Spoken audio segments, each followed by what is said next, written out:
Viewers, Apu Biswas Shakib খানকে জড়িয়ে ধরে খুবই কান্না করলেন। কেন কান্না করলেন অপু বিশ্বাস শাকিব খানকে জড়িয়ে ধরে? বিস্তারিত জানতে ভিডিওটি না টেনে আমাদের সঙ্গে থাকুন। শাকিব খান অপু বিশ্বাস এখন বর্তমানে এক হয়ে থাকছেন তারা। তাদের সফলতা কিন্তু একে অপরে। শাকিব খান অপু বিশ্বাসকে ছাড়া এত সফলতা পেত না, অপু বিশ্বাসও শাকিব খানকে ছাড়া এত সফলতা পেত না। কিছুদিন আগে অপু বিশ্বাস ছিল দুবাইতে বসে তিনি তার প্রতিভা দেখিয়েছে সবাইকে, যা বলার কোনো অপেক্ষা রাখে না। অপু বিশ্বাস এমন একটা মেয়ে, যেখানেই যায় সেখানেই নিজেকে মানিয়ে নেয়।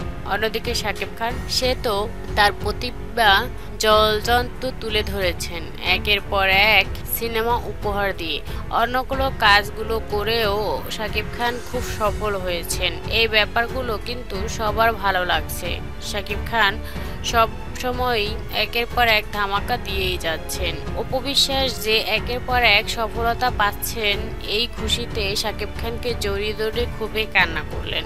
আমার মা ভালোভাবে দেখে যেতে পারলো না আমার সফলতা। তখন শাকিব খান খুব ভালোভাবে বুঝিয়েছেন, কারো মাই তো সারা বছর বেঁচে থাকে না, আমরাও হয়তো বাঁচবো না সারা বছর। আল্লাহ তাআলা যখন ডাক দিবে তখনই আমাদের চলে যেতে হবে, তাই তার কথা ভেবে আর কান্না করো না। এভাবেই শান্ত করলেন অপু বিশ্বাসকে। ভিউয়ার্স, শাকিব খান অপু বিশ্বাসকে কেমন লাগে আপনাদের কাছে মতামত জানান ভিডিওর নিচে থাকা কমেন্ট বক্সে। চ্যানেলটি সাবস্ক্রাইব করে পাশে থাকুন। ধন্যবাদ।